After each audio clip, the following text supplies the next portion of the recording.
비가 그치고 난 후에 어스름한 저녁. 오래된 간판이 바람에 삐걱거린다. 영인의 손맛집이라고 쓰여진 간판의 글자들이 세월에 바래져 있다.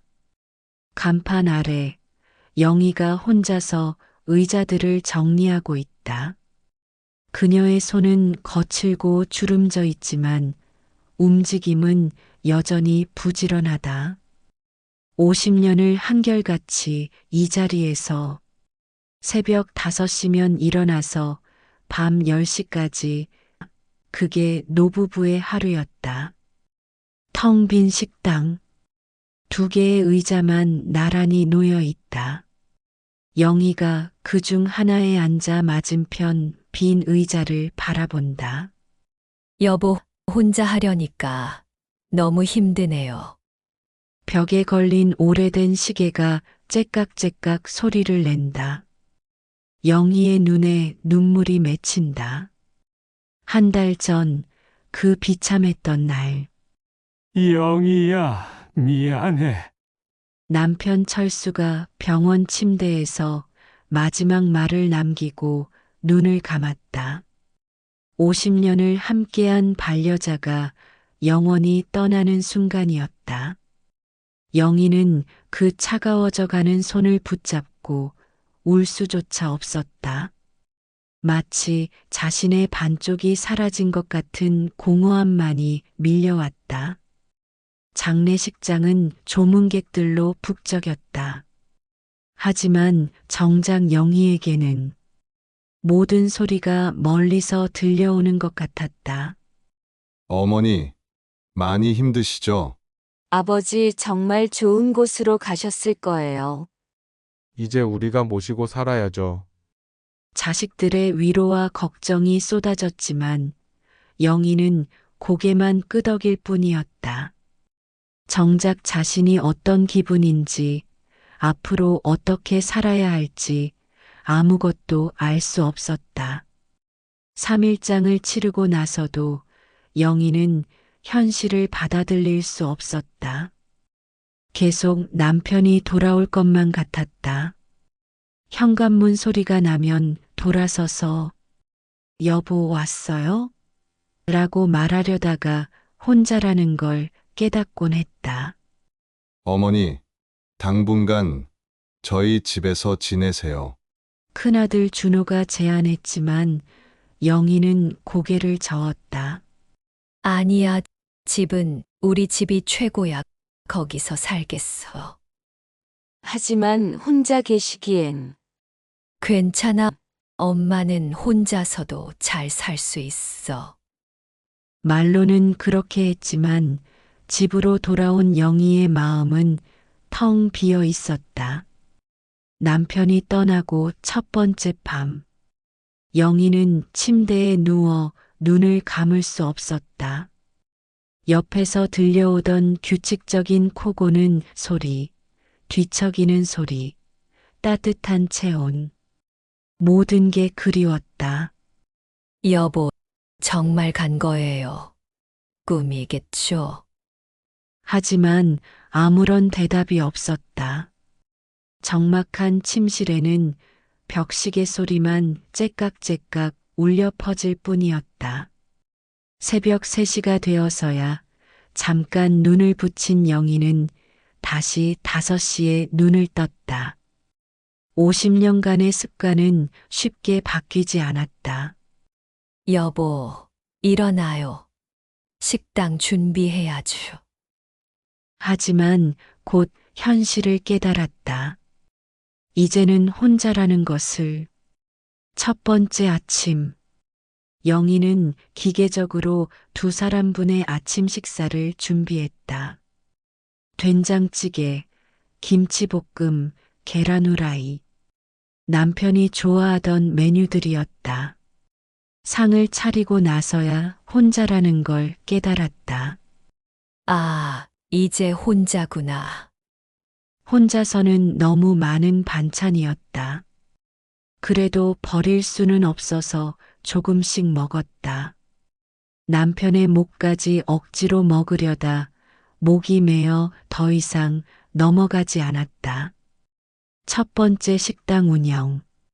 영희는 떨리는 손으로 문을 열었다. 예전에는 남편이 주방에서 요리를 담당하고 영희가 홀 서빙을 맡았다. 이제는 모든 걸 혼자 해야 했다.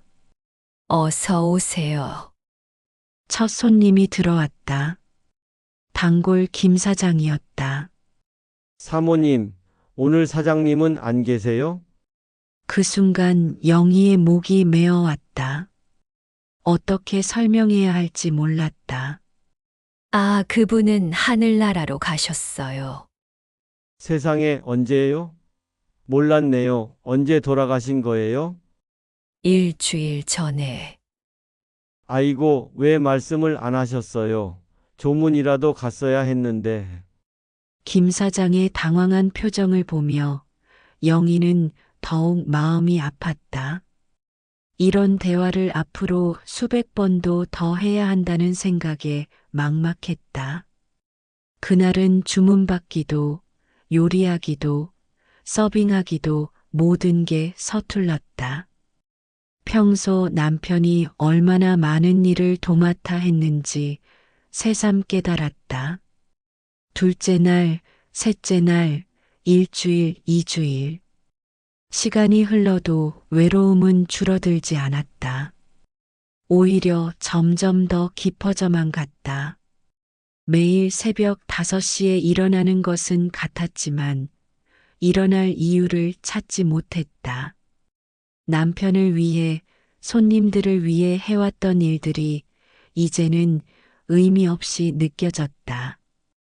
어느 날은 식당 문을 열지 않고 하루 종일 집에만 있었다. TV를 켜두고 멍하니 천장만 바라보다가 하루가 지나갔다. 배가 고파도 밥을 해먹을 기력이 없었다. 컵라면 하나로 하루를 때웠다. 여보, 저 이러다가 죽겠어요. 어떻게 살아야 할지 모르겠어요. 빈 공간에 대고 혼잣말을 하는 횟수가 늘어갔다. 남편이 대답해 줄 것만 같은 착각에 빠지곤 했다. 옆집 할머니 순자가 걱정이 되어 찾아왔다. 영희야, 왜 식당 문을 안 열어? 단골 손님들이 걱정하더라. 몸이 좀 안 좋았어. 그래도 밥은 먹어야지. 이러다가 잘못되면 어쩌려고? 순자가 라면을 끓여주고 억지로 먹게 했다. 따뜻한 국물이 목으로 넘어가며 눈물이 났다. 순자야, 나 이제 어떻게 살아야 할까? 뭔 소리야. 아직 팔팔한데 자식들도 있고. 자식들은 다들 바빠. 나 같은 늙은이 신경 쓸 시간이 어디 있어. 그래도 살아야지. 바깥 양반이 하늘에서 걱정할 거야. 자식들과의 관계도 어색해졌다. 예전에는 남편이 중간에서 완충 역할을 해줬는데 이제는 직접 대화해야 했다. 하지만 무슨 말을 해야 할지 몰랐다. 큰아들 준호는 회사 일로 바빴다. 일주일에 한 번 안부 전화를 걸어올 뿐이었다. 어머니, 식사는 제때 하세요. 몸 관리 잘 하시고요. 응, 혹시 필요한 거 있으면 언제든 연락하세요. 응, 고마워. 하지만 정작 외롭다는 말, 보고 싶다는 말은 꺼낼 수 없었다. 자식들 귀찮게 하고 싶지 않았다. 둘째 딸 미영이는 시댁일과 아이 키우기로 정신이 없었다. 가끔 안부 문자를 보내올 뿐이었다. 엄마, 몸 괜찮으시죠? 바빠서 자주 못 가뵈어서 죄송해요. 영희는 괜찮다고 답장을 보냈지만 사실은 전혀 괜찮지 않았다. 막내 아들 민수는 아예 연락이 뜸했다. 미혼이라 자유로운 줄 알았는데 오히려 더 바빠 보였다. 친구들과 만나기도 바쁘고 취미 생활에도 열중했다. 어머니의 외로움까지 챙길 여유가 없어 보였다. 자식들도 각자 인생이 있는데 내가 짐이 되면 안 되지. 그렇게 스스로를 달래곤 했지만 마음 한편으로는 서운했다. 자신들을 키우느라 청춘을 바쳤는데 이제는 그저 안부 인사 정도로만 관계를 유지하는 것이 씁쓸했다. 새벽 5시. 알람이 울리지만 영희는 이미 깨어 있다. 한 달째 제대로 잠들지 못하고 있다. 옆자리는 차갑게 비어 있다. 여보, 오늘도 하루가 시작되네요.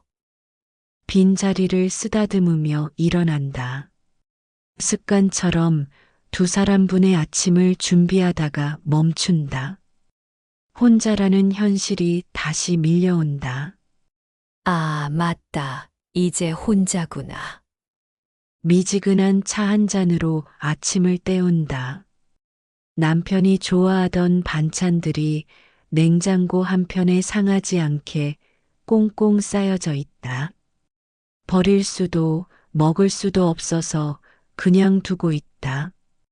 식당 문을 열고 준비를 시작한다. 예전에는 남편이 주방에서 요리하고 영희가 홀을 담당했다.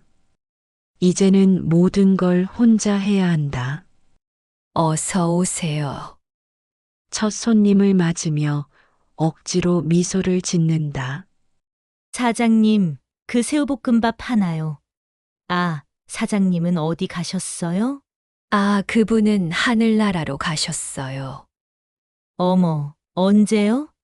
몰랐네요. 영희는 대답하기 힘들어 그저 고개만 끄덕인다. 이런 대화가 하루에도 몇 번씩 반복된다. 점심시간이 지나고 한적해진다. 영희는 남편이 앉던 자리에 앉아 빈 식당을 바라본다. 예전에는 손님들로 북적였는데 이제는 한산하다. 혼자서는 많은 손님을 감당하기 어렵다. 이렇게 장사가 안 되면 문 닫아야 하나? 하지만 이곳을 떠나면 남편과의 추억마저 사라질 것 같아 무섭다. 저녁 6시. 평소 같으면 저녁 손님들로 분주했을 시간이지만 오늘은 조용하다. 영희는 혼자 남은 반찬들을 정리하며 한숨을 쉰다. 여보, 우리 언제까지 이 자리를 지킬 수 있을까요? 조용한 집. TV에서는 드라마가 나오고 있지만 영희는 멍하니 천장만 바라본다. 휴대폰이 울린다. 여보세요? 어머니, 저 준호예요. 요즘 어떻게 지내세요? 그냥 지내지 뭐. 식당은 계속 하실 거예요? 혼자 하시기 힘드시잖아요. 아직은 할 만해. 그래도 무리하지 마세요. 저희도 바쁘긴 하지만 시간 나면 들를게요. 전화가 끊긴다. 영희는 휴대폰을 내려다보며 한숨을 쉰다. 시간 나면 언제가 그 시간일까? 큰아들 준호는 한 달에 한 번 안부 전화를 할 뿐이다. 둘째 딸 미영이는 시댁일로 바쁘다며 명절에나 얼굴을 보인다. 막내 아들 민수는 아예 연락이 뜸하다. 자식들도 각자 살기 바쁘겠지. 그렇게 스스로를 달래보지만 마음 한편은 서운하고 외롭다. 다음 날도 그 다음 날도 똑같은 하루가 반복된다. 새벽에 일어나 식당 일을 하고 저녁에는 혼자 TV를 보다 잠든다. 가끔 옆집 할머니와 인사를 나누는 게 유일한 대화다. 영희야, 요즘 많이 힘들지? 그런가 봐요. 그냥 하루하루 버티고 있어요. 자식들은 안 와? 바쁘다더라고요. 옆집 할머니도 비슷한 처지라 서로 위로해 줄 수밖에 없다. 어느 날 저녁 영희는 남편의 유품들을 정리하려고 벽장을 열었다. 옷가지, 안경, 시계. 하나하나가 추억이었다. 이걸 어떻게 정리하지? 옷을 만지작거리며 남편의 냄새를 맡는다. 이제는 희미해져 거의 느껴지지 않는다. 서랍 깊은 곳에서 오래된 편지를 발견한다. 남편이 젊었을 때 영희에게 쓴 편지들이다. 영희야, 오늘 너를 처음 본 순간부터 마음이 설레었어. 너와 함께하는 모든 날이 기적 같아. 우리 식당이 잘 되면 여행도 가고 싶고, 너가 좋아하는 사진도 많이 찍어주고 싶어. 젊은 날의 꿈과 사랑이 담긴 편지들을 읽으며 영희는 눈물을 흘린다. 여보, 우리 정말 행복했었죠. 그런데 왜 이렇게 빨리 가버렸어요? 밤이 깊어간다. 영희가 침대에 누워 천장을 바라본다. 한 달째 잠들지 못하고 있다. 여보, 너무 보고 싶어요. 이렇게 혼자 살아야 할 이유를 모르겠어요. 약통을 들여다본다. 혈압약, 당뇨약, 여러 개의 약이 들어있다. 이 약들을 한꺼번에 먹으면 편해질까요? 손이 떨린다. 약통을 꽉 쥐고 눈물을 흘린다. 새벽 4시. 영희가 부엌에 앉아 있다. 테이블 위에 약들이 한 줄로 늘어서 있다. 아무도 찾지 않을 거예요. 며칠이 지나서야. 아니, 일주일은 지나야 알겠죠. 물 한 잔을 따른다. 손이 심하게 떨린다. 여보, 곧 할게요. 기다리고 있죠? 약병의 약을 모두 털어낸다. 그때 탁자 모서리에서 뭔가가 바닥에 떨어진다. 20대의 영희가 카메라를 들고 활짝 웃고 있는 흑백 사진. 그녀의 눈빛이 지금과는 전혀 다르다. 꿈과 희망으로 가득하다. 이 사진이 여기 있었네. 사진을 어루만지며 눈물을 흘린다. 그때 구석진 곳에서 오래된 필름 카메라를 발견한다. 이것도 당신이 아껴뒀던 건가요? 카메라를 조심스럽게 들어올린다. 무게감이 느껴진다. 카메라 아래 편지 한 장이 있다. 남편의 글씨로 쓰여 있다.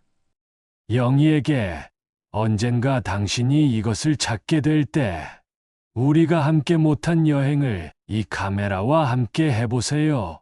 당신의 눈으로 본 세상이 얼마나 아름다운지 세상 사람들에게 보여주세요. 사랑하는 남편이. 영희가 편지를 가슴에 안고 오열한다. 다음 날 아침, 영희가 카메라를 목에 걸고 천천히 산길을 걸어간다. 서툴게 카메라를 만지작거리며 사용법을 익히려 한다. 어떻게 쓰는 거였지? 아, 여기를 누르면 되나? 셔터 소리가 딸깍 난다. 영희의 얼굴에 희미한 미소가 번진다. 영희가 벤치에 앉아 마을 전경을 바라본다. 카메라 파인더를 통해 보는 세상은 조금 다르게 느껴진다. 이상하게도 이 작은 네모 안에 담긴 세상은 더 아름다워 보였어요. 며칠 후 영희가 카메라를 들고 시장 골목을 걷는다. 평소에는 지나쳤던 것들이 새롭게 보인다. 과일을 정성스럽게 닦는 할머니의 주름진 손, 비 내린 후 꽃잎에 맺힌 물방울, 폐지를 줍는 할아버지의 굽은 등과 깊은 주름, 놀이터에서 뛰어노는 아이들의 해맑은 웃음. 각각의 순간을 카메라에 담으며 영희의 표정이 점점 밝아진다. 50년 동안 같은 길을 걸었는데 처음 보는 것들이 이렇게 많을 줄이야. 영희가 벤치에 앉아 방금 찍은 사진들을 현상소에서 받아온 봉투에서 꺼내본다. 하나하나 보며 환한 미소를 짓는다. 어머, 이렇게 잘 나왔네. 공원에서 놀던 한 꼬마가 영희에게 다가온다. 할머니, 뭐 보세요? 사진이야, 할머니가 찍은 사진. 우와, 정말 예뻐요. 할머니가 사진작가예요? 영희가 잠시 멈춘다. 그 말이 마음에 와닿는다. 사진작가라. 그런가? 제3의 동네 사진 공모전 포스터가 보인다.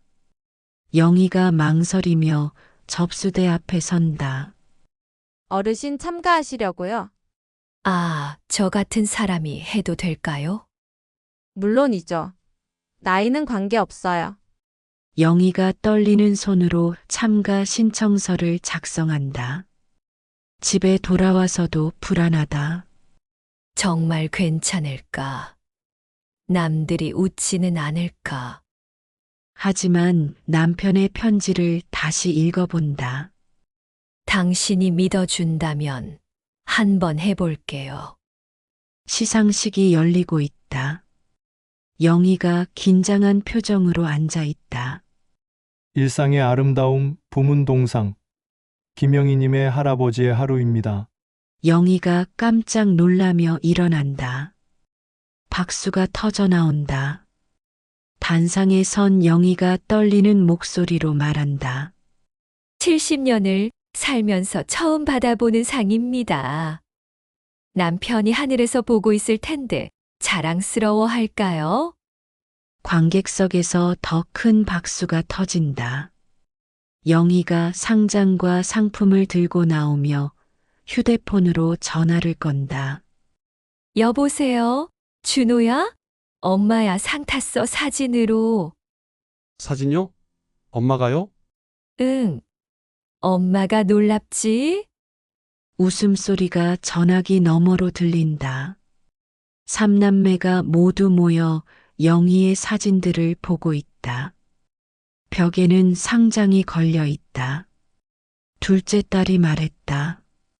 엄마, 이 사진 정말 멋져요. 언제부터 찍으신 거예요? 한 달 정도 됐나? 너희 아버지가 남겨놓은 카메라로. 막내 아들이 말했다.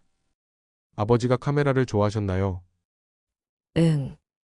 젊었을 때 엄마가 사진에 관심이 많다는 걸 아셨거든.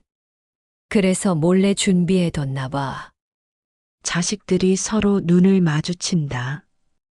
어머니에 대해 몰랐던 면을 새로 발견한 것이다. 큰아들이 말했다.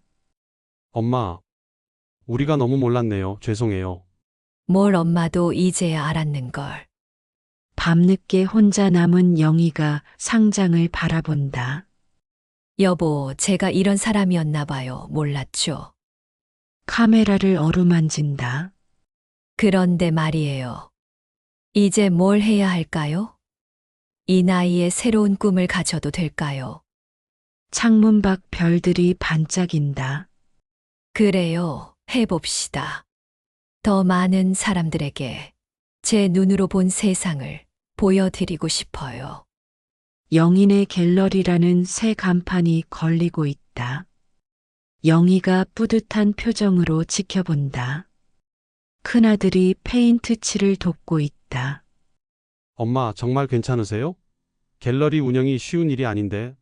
괜찮아. 식당도 50년 했는데 갤러리를 못할 게 있겠니? 둘째 딸이 걱정스럽게 말한다. 그래도 나이가. 나이, 꿈을 꾸는데 나이가 어디 있니? 개관 당일 오후 벽에 영희의 사진들이 전시되어 있다. 동네 사람들이 하나둘 들어와 감상한다. 관람객이 말했다.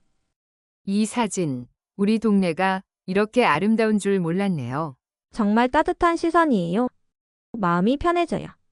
영희가 카메라를 목에 걸고 방문객들을 맞이한다. 감사합니다. 사진은 마음을 담는 거라고 생각해요. 한 청년이 다가온다. 할머니, 저도 사진을 배우고 싶은데 가르쳐 주실 수 있나요? 나 같은 초보가 뭘 가르칠 수 있을까요? 하지만 함께 배워볼까요? 갤러리 한쪽에 영인의 사진교실이라는 작은 간판이 걸린다. 다양한 연령대의 사람들이 모여 앉아 있다. 영희가 앞에서 카메라를 들고 있다. 사진은 기술이 아니라 마음이에요. 여러분이 아름답다고 생각하는 것을 찾아보세요. 수강생 중 한 명이 묻는다.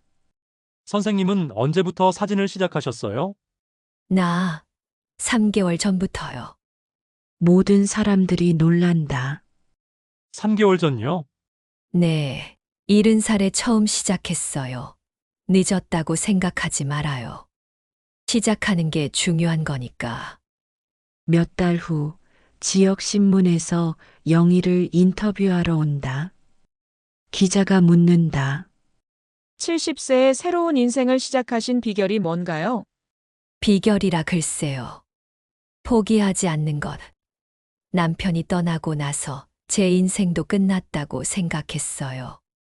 하지만 아니었죠. 오히려 진짜 제 인생이 시작된 거였어요. 혹시 비슷한 상황의 어르신들에게 하고 싶은 말씀이 있다면? 나이는 숫자예요. 꿈을 포기할 이유가 되지 않아요.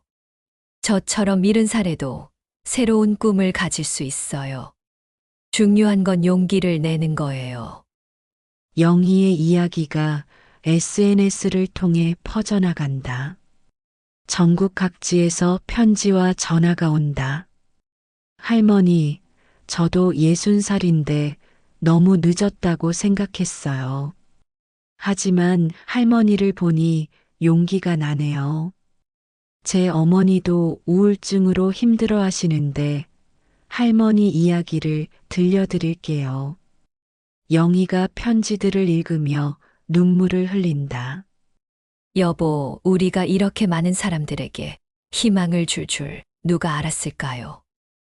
6개월 후 서울의 한 갤러리에서 김영희 사진전 일상의 기적들이 열린다. 개막식에 온 많은 사람들이 영희의 사진을 보며 감탄한다. 유명 사진작가가 영희에게 말한다. 선생님의 사진에는 기교는 없지만 진심이 담겨 있어요. 그게 가장 중요한 거죠. 영희가 겸손하게 답한다. 저는 그냥 제가 본 것들이 너무 아름다워서 다른 분들도 보셨으면 했을 뿐이에요. 전시회장에 영희의 자식들이 모두 와 있다. 이제는 진심으로 어머니를 자랑스러워한다. 큰아들이 말한다. 엄마, 정말 존경해요. 저희가 어머니를 너무 몰랐네요. 둘째 딸이 눈물을 흘리며 말한다. 엄마가 이렇게 대단한 분인 줄 몰랐어요. 앞으로는 더 자주 찾아뵐게요. 막내 아들이 말한다. 엄마, 이제 저희가 엄마를 도울 차례예요. 다음 전시회 준비 같은 거 말이에요. 영희가 자식들을 바라보며 미소 짓는다.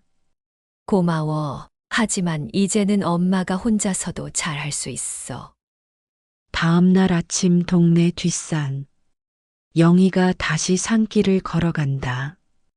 이제는 자연스럽게 카메라를 다룬다. 남편이 떠난 후 제 인생도 끝났다고 생각했어요. 하지만 아니었죠.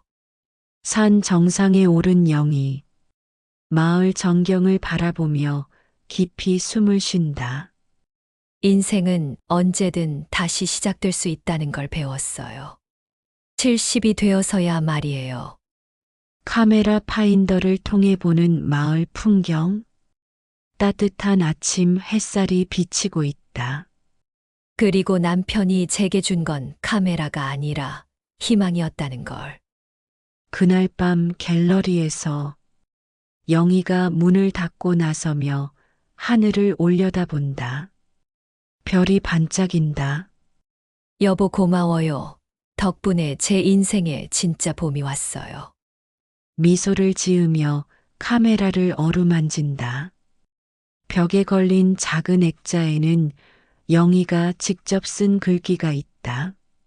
나이는 숫자일 뿐입니다. 꿈을 꾸는 마음에는 정년이 없습니다. 절망 속에서도 희망의 씨앗은 자라날 수 있습니다. 포기하지 마세요. 당신의 인생 이막이 가장 아름다울 수 있습니다. 영희가 갤러리를 나서며 카메라를 목에 건다. 내일은 또 어떤 아름다운 것들을 만날까요? 별빛 아래 걸어가는 영희의 뒷모습이 희망차게 보인다.